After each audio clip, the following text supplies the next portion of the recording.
죽였어! 말해!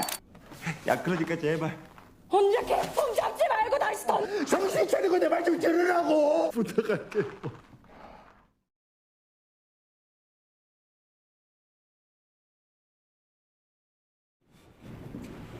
Adegan dimulai dengan dikumpulkannya para peserta di tengah-tengah ruangan. Para staf melakukan inspeksi ke masing-masing peserta. Sementara itu, frontman yang menyaksikan di balik layar memerintahkan para staf untuk melanjutkan permainan. Gi-hun yang merasa khawatir dengan keadaan si kakek, memberikan jaketnya untuk menutupi celana si kakek yang basah karena mengompol tadi malam. Sang kakek berterima kasih. Kemudian, dibalas oleh senyuman dari Gi-hun.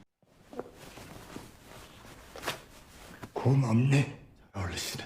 Pengumuman kembali muncul, memberitahukan bahwa game keempat akan segera dimulai dan para pemain digiring oleh staf. Namun di tengah perjalanan, dengan serentak mereka menghentikan langkah dan menatap ke langit-langit dengan sentuhan musik klasikal yang menggema di seluruh penjuru ruangan. 기회를 부여받아야 합니다.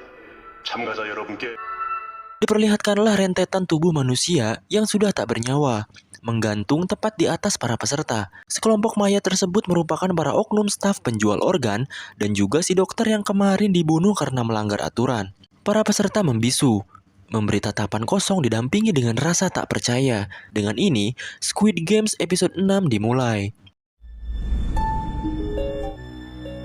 Adegan berlanjut pada Jungwoo yang tengah memotret bukti-bukti yang dia temukan. Namun tiba-tiba, sebuah telepon berdering. Jungwoo menghampiri sumber suara itu, namun beberapa saat kemudian muncul hentakan langkah kaki di tepi ruangan. Seperti yang kita duga, itu adalah frontman. Frontman speaking. Saat frontman meraih telepon tadi, Jungwoo sudah lebih dulu bersembunyi di balik ruangan lain. Telepon pun diangkat. Frontman mengonfirmasi bahwa ada masalah kecil yang terjadi namun berhasil dibereskan. Dia pun meyakinkan orang di seberang telepon agar tak perlu khawatir dan mereka akan memastikan tak ada bekas yang tersisa pada saat para VIP tiba. Setelah mengonfirmasi bahwa game akan dilanjutkan, frontman menutup telepon dan pergi meninggalkan ruangan dan adegan pun berganti.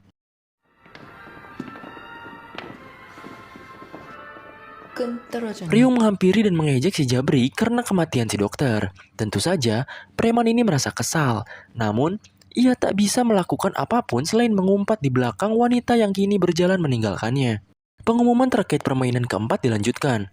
Para peserta diberitahu bahwa mereka akan bermain berpasangan di game kali ini. Dan mereka bebas memilih pasangan masing-masing dalam waktu 10 menit. 사람의 동의하에 서로 조를 짜주시기. Kembali pada Jungwoo yang sekarang menghampiri telepon dan berusaha menggunakannya dengan menelpon nomor darurat. Namun sayangnya, telepon tersebut tidak berfungsi. Pemilihan pun dimulai. Ryung dengan sigap langsung menghampiri para pria agar berpasangan dengannya. Pertama, dia menghampiri Gi-hun. Namun Gi-hun tak menjawabnya. Dia pun beralih ke Sang-woo sambil menggodanya. Tapi dia pun tak menjawab juga.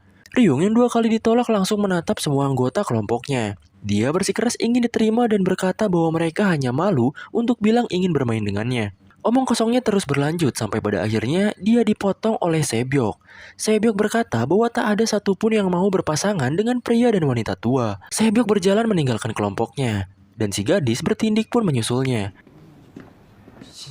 Setelah Sebyok, gadis bertindik, dan Ryung pergi, pemilihan pasangan di kelompok mereka berlanjut. Gi-hun tadinya ingin berpasangan dengan Sang-woo, namun Sang-woo terlebih dahulu memilih Ali sebagai pasangannya. Ali sempat ragu, namun Gi-hun berkata kalau dia tidak apa-apa dan bisa mencari pasangan lain. Satu persatu dari mereka telah menemukan pasangan masing-masing. Gi-hun dihampiri oleh si kakek, namun Gi-hun memohon maaf dan berniat menolaknya dengan halus. 죄송한데 이 도시 없으면은 Tetapi bukannya meminta untuk berpasangan, si kakek justru malah memberikan jaketnya agar Gi-hun tidak diremehkan nantinya. Adegan berpindah pada Sebyok, yang kemudian dihampiri oleh si gadis bertindik dari belakang. Gadis bertindik menawarkan diri untuk menjadi pasangan Sebyok. Walaupun sempat menolak, pada akhirnya mereka setuju untuk berpasangan setelah si gadis bertindik meyakinkannya. Gi-hun berbicara dengan pria yang mengaku sebagai guru matematika. Si guru menawarkan diri untuk berpasangan dengannya. Gi-hun sempat ragu, namun si guru MTK bilang kalau dia tidak segera mendapatkan pasangan, maka dia akan otomatis tereliminasi. Dia pun menunjuk ke arah si kakek yang duduk seorang diri, berkata bahwa dialah yang nanti akan tereliminasi karena tak ada satupun yang mau bermain dengannya. Gi-hun menatap si kakek. Kemudian setelah ragu-ragu, akhirnya Gi-hun menyodorkan tangannya untuk berjabat tangan. 갑시다 나랑. 영아님. Tapi bukannya pada si guru MTK, namun pada si kakek yang masih sendiri. Dengan ini, waktu pemilihan pasangan pun selesai, menyisakan Ryung yang belum dapat siapapun. Azab tukang gibah mulut ember emang kayak gini, cok. Gak ada yang mau nemenin kan? Dengan putus asa, dia menghampiri orang-orang yang sudah punya pasangan dan memaksa mereka untuk mengganti pasangannya. Apakah berhasil? Tentu saja tidak, dasar dobleh. Bahkan tanpa tahu malu, dia juga berusaha membujuk pasangan si Jabrik dan menghasutnya dengan mengungkapkan persengkongkolan si Jabrik dan dokter. Tapi tentu saja dia tidak percaya. Ryung berakhir menjadi satu-satunya orang yang tersisa. Dengan perlawanan yang sia-sia, dia pun langsung dibawa oleh para staf keluar dari ruangan tersebut.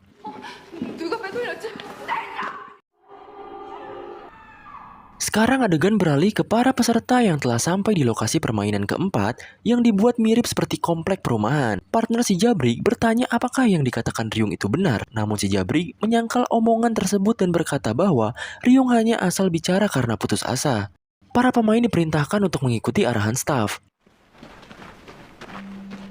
Di tengah perjalanan, Sang-woo menyemangati Ali dan meyakinkan bahwa mereka berdua akan keluar dengan selamat dan kembali pada keluarga mereka. Ali tersenyum optimis dan berkata bahwa dia akan menang kalau bermain bersama Sang-woo. Di sisi lain, si kakek yang berjalan dengan Gi-hun bilang bahwa komplek ini mirip dengan tempat tinggalnya yang dulu. Gi-hun menimpali, berkata bahwa dia dulu juga pernah tinggal di lingkungan yang sama. Mereka pun sampai di tujuan masing-masing. Kemudian diberikan sebuah kantong kecil yang berisikan 10 biji kelereng. Gi-hun bertanya apakah si kakek pernah main kelereng. Si kakek menjawab sambil tersenyum, mengaku bahwa dulu dia cukup mahir dalam memainkannya. Gi-hun tertawa lega dan berkata bahwa dia juga jago main kelereng. Si kakek menawarkan perjanjian kepada Gi-hun untuk menjadi ganbu, yaitu teman sepermainan yang tidak perhitungan untuk berbagi kelereng dan dakji bersama. Gi-hun dan si kakek melakukan janji jari manis sebagai bukti persetujuan mereka. Dengan bersemangat, Gi-hun mengajak si kakek untuk menyikat semua kelereng di luar sana. 자신의 구슬을 가지고 시합을 벌여 자신의 구슬을 가지고 Pengumuman pun berlanjut. Dikatakan bahwa di game kali ini, mereka harus bersaing dengan pasangan masing-masing menggunakan 10 kelereng yang mereka miliki. Senyum yang terpasang di wajah Gi-hun memudar. Dihantam kenyataan bahwa orang yang barusan menjalin janji dengannya malah menjadi lawan di permainan kali ini. Para pemain lain saling menatap pasangannya dengan lesu. Tidak siap menerima kenyataan bahwa mereka harus membunuh pasangannya yang mereka percayai. 상대의 구슬 10개를 모두 씨발. 형. Dan permainan keempat resmi dimulai. 가자. 이렇게 넋놓고 있다가 Ali masih terlihat ragu dan enggan memulai permainannya. Namun Sang-woo langsung meyakinkan dan memberitahunya cara untuk bermain. Ali berkata kalau dia tidak pernah main kelereng sebelumnya. Serius, emang orang Pakistan gak main kelereng cuy? Di sisi lain, Sae-byok dan gadis bertindik duduk diam di sebuah tangga. Sae-byok langsung bertanya permainan apa yang akan mereka mainkan. Namun si gadis tindik malah bertanya apakah Sae-byok beneran mata-mata dari Korea Utara. Sae-byok langsung menepis pertanyaan tersebut. Kemudian si gadis tindik bilang kalau dia juga tidak tahu apa yang harus dimainkan. 우리 마음대로 정해도 된다며. 오케이. Sementara di sisi Gi-hun dan si kakek, bukannya mulai bermain, si kakek malah jalan-jalan keliling komplek. Jadi sekarang mending kita pindah ke Sang-woo dan Ali aja. Mereka memutuskan untuk bermain tebak ganjil genap yang ada di balik tangan lawan masing-masing. Pas ditanya, ternyata Ali juga malah tidak tahu apa itu ganjil genap. Tapi setelah diajari akhirnya dia ngerti juga cuy. Game pun dimulai. Ali mendapat giliran pertama dan memilih ganjil sebagai tebakannya. Namun pada saat kamera bergerak, adegan ternyata berganti pada si Jabrik dan juga bawahannya. Ternyata mereka memainkan game yang sama. Dan kali ini bawahan si Jabrik memimpin pertandingan. 이와 이 새끼야. 개새끼가 죽고 싶네. Sifat aslinya muncul. Bawahan tersebut jadi angkuh dan mengejek Om Jabrik karena belum menang sekalipun. Kembali pada Sae-byok dan gadis bertindik. Si gadis bertindik bilang agar mereka menyelesaikan permainan dalam satu putaran. Si gadis tindik berkata agar Sae-byok tidak usah terburu-buru dan ngobrol dulu. Saling berbagi cerita tentang hal yang tak mau mereka katakan pada orang lain. Dan kemudian, mereka bisa bermain di menit-menit akhir. Sangwoo dan Ali masih bermain. Namun kali ini, Sangwoo merasa frustasi karena terus-terusan kalah dan kelerengnya sisa sedikit. Ali memohon pada staf untuk mengganti lawan. Namun Sangwoo langsung memotong Ali dengan sedikit emosi. Kembali pada Gi-hun, dia mengadu pada staf, berkata bahwa si kakek sudah terkena demensia dan tidak waras karena malah terus jalan-jalan dan mengabaikannya. Staf tersebut tidak menjawab. Pada akhirnya Gi-hun mulai emosi dan mendorong si kakek ke tembok. 분명히 살이라고요. 죽어요. 살아서 나가야 돼. 나가야 된다고. Gi-hun berteriak dan memohon agar si kakek segera memulai permainannya. Si kakek yang tidak berdaya langsung mengiyakan permintaan Gi-hun. Di sisi Bang Jabrik, sekarang dia terlihat frustasi karena terus-terusan kalah oleh bawahannya. Dia pun meminta agar permainannya diganti. Tapi bawahannya menolak cuy. Bang Jabrik menghampiri staf, berkata bahwa kalau mereka menjunjung kesetaraan, maka mereka harusnya bisa mengizinkan pergantian game. Dan akhirnya, permintaan Bang Jabrik disetujui. 인정합니다. Sekarang kembali ke Sangwoo dan Ali lagi. Namun masih seperti sebelumnya. Lagi-lagi Sangwoo kalah. Dan saat Sangwoo memeriksa sisi kelerengnya, ternyata yang ia punya hanya tinggal satu. Saking frustasinya, Sangwoo menuduh Ali curang karena terus-terusan menang. Sangwoo semakin emosi karena Ali tidak mau mengaku. Dia mencengkram kerah baju Ali dan memarahinya. 아니에요. 제가 아무것도 새끼가 아무것도 모르는 척하면서 너 이런 거 해본 적 없다며. Namun saat Sangwoo masih berteriak, kepalanya ditodong pistol oleh staf. 내려온 거야? Adegan berpindah ke Sebyok dan gadis bertindik yang sedang deep talk. Gadis bertindik bertanya tentang alasan kenapa Sebyok pindah dari Korea Utara. Sebyok menjawab, dia kira hidupnya bisa lebih baik. Namun saat ditanya, apakah hidupnya sekarang sudah lebih baik, Sebyok membisu. Gadis tindik menanyakan tentang keluarganya. Dan Sebyok bilang bahwa hanya ada adiknya yang sekarang di panti asuhan. Ayahnya tertembak dan hanyut saat akan menyeberangi sungai. Sementara ibunya ditangkap oleh petugas Tiongkok kemudian dipulangkan. Adegan beralih, sekarang Gi-hun bermain tebak lereng dengan si kakek. Namun tampaknya nasib Gi-hun juga tidak baik karena terus-terusan kalah dari si kakek. Sementara itu, Bang Jabrik memulai permainan baru dengan bawahannya. Sekarang mereka main lempar kelereng. Apabila seorang berhasil memasukkan kelereng ke lubang, maka dia mendapatkan semua kelereng di tanah. Kembali lagi ke deep talk gadis-gadis kita. Si gadis tindik kini bertanya soal apa yang akan Sebyok lakukan kalau memenangkan uang dari game ini. Sebyok menjawab kalau dia hanya ingin membeli rumah dan membawa ibunya dari Korea Utara. Gadis tindik bilang kalau Sebyok bisa dapat lebih dari itu. Sebyok pun menjawab kalau dia ingin mengunjungi Pulau Jeju yang eksotis. Gadis bertindik menertawakan Sebyok karena impiannya yang kecil. Dia pun menawarkan untuk mengajar Sebyok cara untuk menghabiskan uang di Korea Selatan. Namun setelah beberapa saat, gadis tindik sadar bahwa mereka tak bisa keluar bersama. Kini kamera beralih pada Sangwoo yang berlutut di hadapan Ali sambil menangis. Dia meminta maaf dan berkata bahwa dia tidak bisa mati di sini karena keluarganya akan ikut mati juga. 야, 너도 내 덕분에 여기까지 와까지 말해도 같이 여기서 나가기로 약속했잖아. 야, 그러니까 Ali juga menangis dan meminta maaf karena dia juga punya keluarga. Karena putus asa, akhirnya Sangwoo membujuk dan menawarkan Ali untuk bekerja sama lagi. Ali yang masih menangis pun berkata, "Apa rencanamu?" 내 말 한 번만 믿고 도와줘. 어떻게 할 건데? Sekarang kembali pada Gi-hun yang semakin frustasi. Lagi-lagi dia kalah cuy. Staf yang mengawasi berjalan mendekati Gi-hun dan mulai mengambil pistolnya. Tapi Gi-hun dengan panik langsung mengaku kalau dia masih punya satu kelereng yang tersisa. Permainan lempar kelereng antara Bang Jabrik dan bawahannya masih berjalan. Namun kali ini, akhirnya Bang Jabrik berhasil menang dan mengambil kelereng yang ada di tanah.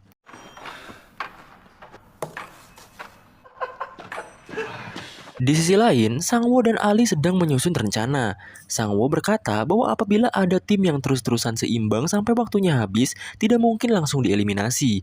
Dan bisa saja, dipertandingkan kembali dengan sistem tim versus tim.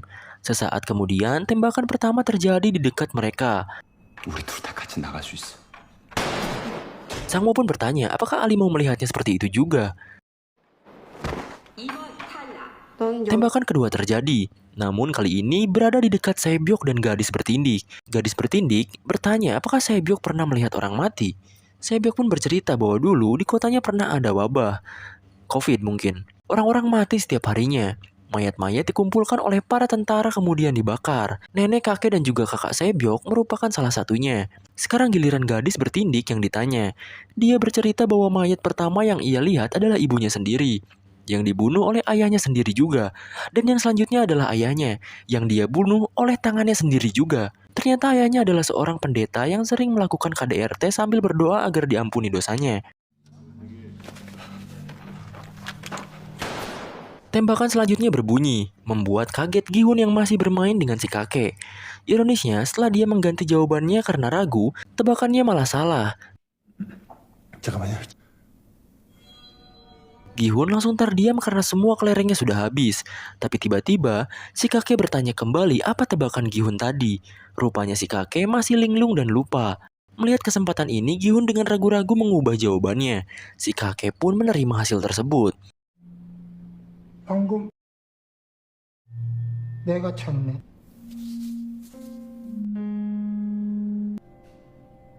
Kembali pada Sangwo dan Ali. Ali masih ragu-ragu dan bertanya apakah mereka akan berhasil. Sangwo meyakinkan Ali untuk kesekian kalinya dan berjanji akan memberikan satu kelereng terakhirnya apabila mereka gagal, agar Ali tidak merasa bersalah atas kematian Sangwo. Ali pun akhirnya setuju dan menanyakan rencananya. Sangwo memberitahu Ali bahwa mereka harus berpencar dan mengamati tim-tim yang tersisa dan mengincar tim dengan anggota paling muda atau yang paling tua. Ali mengangguk dengan yakin, kemudian bergegas pergi melaksanakan rencana mereka. Namun sebelum dia menjauh, Sangwo menghentikannya. Sangwo berkata akan tidak aman kalau dia membawa kantongnya seperti itu. Dia pun menawarkan untuk mengamankan kantong tersebut. Ali percaya pada Sangwo. Dia pun memberikan kantong tersebut padanya. Kemudian, Sangwo tiba-tiba membuka pakaian dan merobek kaosnya. Kembali ke si Jabrik dan bawahannya. Kini kelereng si Jabrik hanya tersisa satu, dan lemparan kali ini menjadi penentu nasibnya nanti. Dia pun mencoba fokus dan melemparkan kelereng tersebut. Namun sayang, kelereng yang ia lempar hanya bisa mencapai tepi lubang. Ternyata, bawahan si Jabrik juga hanya tinggal memiliki satu, dan dia pun melemparkannya. Adegan diperlambat, dan saat kelereng bawahan Jabrik hampir masuk, tiba-tiba kelereng tersebut berbelok arah karena membentur kerikil di depannya. Dengan ajaib, kelereng tersebut malah menabrak kelereng si Jabrik yang nganggur di tepi lubang hingga jatuh ke dalamnya. Pada akhirnya, si Jabriklah yang menjadi pemenang. Karena tak terima, ia pun berlari kabur dari staf yang hampir menembaknya. Kita semua tahu, kabur dari tempat ini hanya akan berakhir sia-sia. Jadi saat bawahan si Jabrik sampai di depan, dia sudah disambut oleh petugas yang menodongnya dengan senjata api. Tak butuh waktu lama, dia pun ditembak mati setelah mengucap umpatan terakhirnya. Tepat di saat tersebut, dengan cepat Sangwo menukar kantung Ali dengan yang ada di tangannya.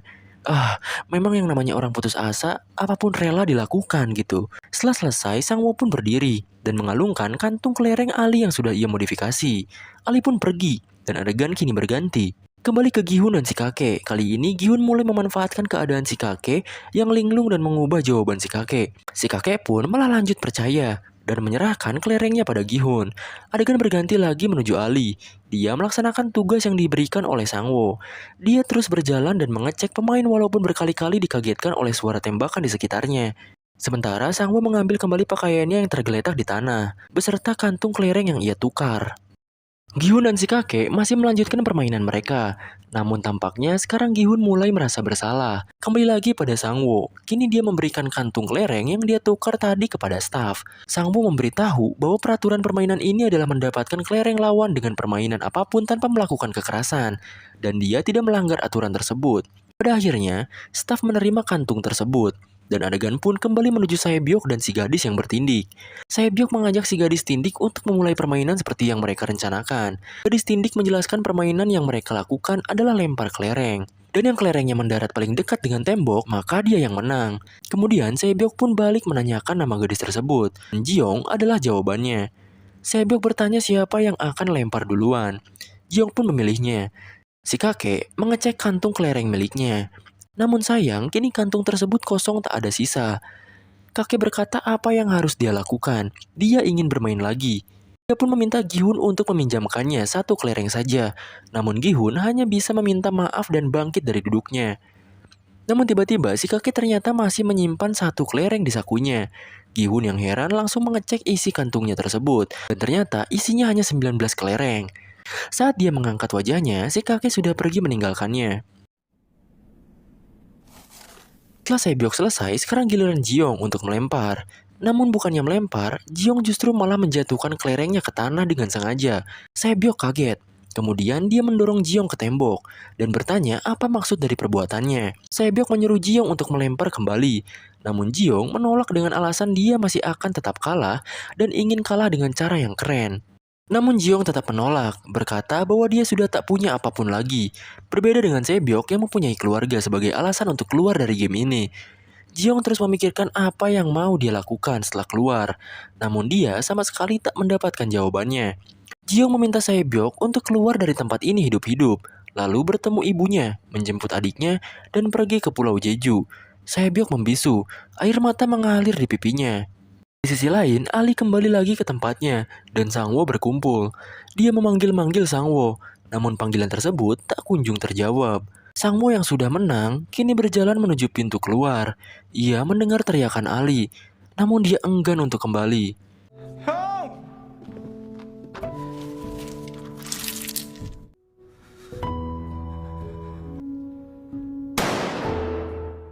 Ini adegan beralih pada Sebyok, yang berjalan meninggalkan Jiong. Sebelum dia pergi, Jiong memanggil namanya sekali lagi. 고마워. Gi-hun masih mengejar si kakek, membujuknya untuk kembali bermain. Namun si kakek malah masuk ke gerbang rumah yang dia akui sebagai rumah lamanya. Dia terus bercerita dan mengabaikan Gi-hun. Hingga pada akhirnya Gi-hun pun kehabisan kesabaran, mencengkram pundak si kakek dan berteriak lagi, menyuruhnya untuk segera sadar dan mendengarkannya. Namun setelah itu, si kakek masih larut dalam ceritanya. Gi-hun tak punya pilihan lain selain menangis dan memohon. Akhirnya si kakek pun menjawab dan menawarkan untuk bermain sekali lagi dan mempertaruhkan semuanya. Gi-hun protes dan berkata itu tidak masuk akal. Namun jawaban si kakek membuatnya kaget. Ternyata si kakek sadar kalau Gi-hun telah membodohi dan mengambil semua kelerengnya. Si kakek meraih tangan Gi-hun, kemudian memberikan satu kelereng terakhirnya.